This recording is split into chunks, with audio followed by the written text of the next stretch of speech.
గోదావరి పుష్కరాలపై అధికారులతో deputy CM Pawan Kalyan సమీక్ష నిర్వహించారు. వాళ్ళు కీలకమైన వ్యాఖ్యలు చేశారు. అధికారుల పనితీరుపై పవన్ అసహనం వ్యక్తం చేశారు.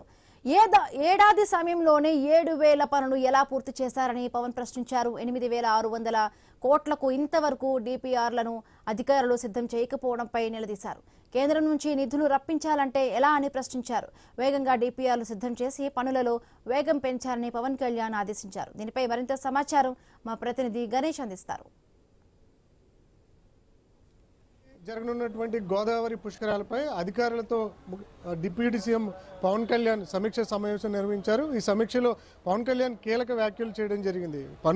పనుల తీరు మీద అసహనం వ్యక్తం చేశారు పవన్ కళ్యాణ్. ఎందుకంటే అధికారుల పర్యవేక్షణ సరిగా లేదు అని చెప్పి ఆయన అభిప్రాయం వ్యక్తం చేశారు. ముఖ్యంగా 7,000 పనులు జరగాల్సి ఉంది. ఏడాది లోపల 7,000 పనులు ఎలా పూర్తి చేస్తారని చెప్పి అధికారులను పవన్ ప్రశ్నించారు. ముఖ్యంగా 8,600 కోట్ల నిధులకు సంబంధించినటువంటి డిపిఆర్లు ఎంతవరకు సిద్ధం కాలేదు. ఈ రకంగా ఉంటే కేంద్రం నుంచి నిధులు ఏ విధంగా తెచ్చుకోగలమని చెప్పి అధికారులను నిలదీయడం జరిగింది. ముఖ్యంగా అనపర్తి ఎమ్మెల్యే రామకృష్ణారెడ్డి పవన్ కళ్యాణ్ దృష్టికి అధికారుల అంశంలో ఒక విషయాన్ని తీసుకువెళ్లారు. ఇంతవరకు ఒక సమీక్ష సమావేశం కూడా అధికారులు ప్రజాప్రతినిధులతో ఏర్పాటు చేయలేదని చెప్పి ఆయన దృష్టికి తీసుకువెళ్ళడం జరిగింది.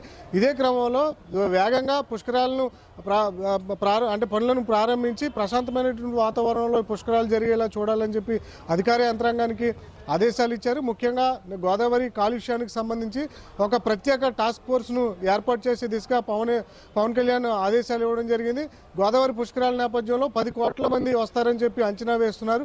పుష్కరాలంటే రాజమండ్రి మాత్రమే కాదు, ఆంధ్రప్రదేశ్ వ్యాప్తంగా ఎక్కడైతే గోదావరి పరివాహక ప్రాంతం ఉందో ఆ ప్రాంతం మొత్తం కూడా పుష్కరాలు ఉంటాయి. కాబట్టి ఈ అంశాన్ని ప్రజలలో ప్రచారం చేయండి అని చెప్పి అధికారులకు ఆదేశాలు ఇచ్చారు.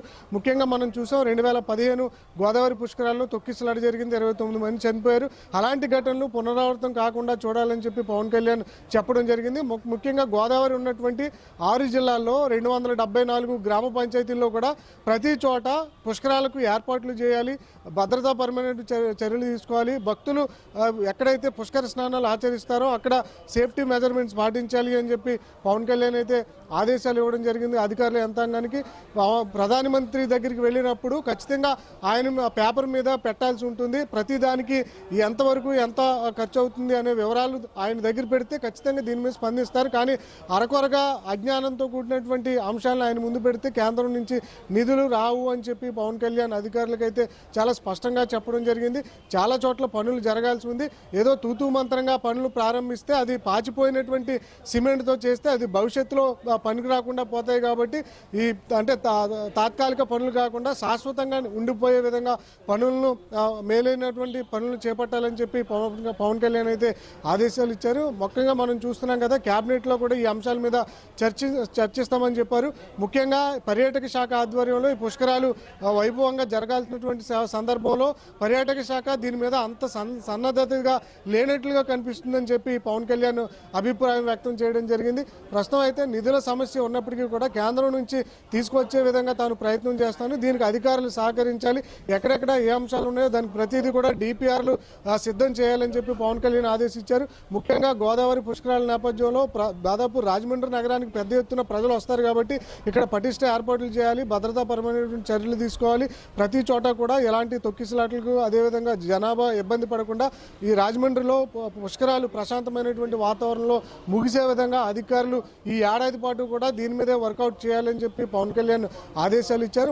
మొత్తంగా ఇవాళ జరిగినటువంటి పవన్ కళ్యాణ్ టూర్ చాలా విలువైనట్టుగా చెప్పాలి. ఎందుకంటే గోదావరి నది అని ప్రక్షాళన చేసే దిశగా డిప్యూటీ సీఎం పవన్ కళ్యాణ్ అధికారులకు ఆదేశాలు ఇచ్చారు. ఎందుకంటే ఇక్కడ కోలిఫామ్ అనే బ్యాక్టీరియా గోదావరి నదిలో ఉంది. ఇక్కడ గోదావరి నదిలో స్నానానికి దిగితే చాలా ఇబ్బందికర పరిణామం ఉంటుంది, ఇన్ఫెక్షన్లు వస్తాయి భక్తులకు. అందువల్ల ఈ బ్యాక్టీరియా లేకుండా గోదావరిని ప్రక్షాళన చేయాలి, ఆ దిశగా అధికారులు యంత్రాంగం పనిచేయాలని చెప్పి ఆదేశాలు ఇచ్చారు. ఘాట్లన్నింటినీ కూడా పునరుద్ధరించి క్లీన్ అండ్ క్లీన్గా ప్రజలకు అందుబాటులోకి తీసుకురావాలి పుష్కరాల సమయంలో అని చెప్పి మొత్తంగా అయితే ఆదేశాలు ఇవ్వడం జరిగింది. దీంతో పవన్ కళ్యాణ్ ఇచ్చినటువంటి సూచనలు ఆదేశాలతో రేపటి నుంచి అధికార యంత్రాంగం స్పీడ్గా గోదావరి పుష్కరాల పనులను వేగం చేసి 2027లో ఈ పుష్కరాలను సక్సెస్ చేసే దిశగా అయితే అధికార యంత్రాంగం ఇవాళ రాజమండ్రిలో పవన్ కళ్యాణ్ పర్యటించినటువంటి పర్యటనతో అయితే ముందుకు వెళ్తున్నటువంటి సందర్భం. కెమెరా బాలుతో గణేష్, ఐ న్యూస్, రాజమండ్రి.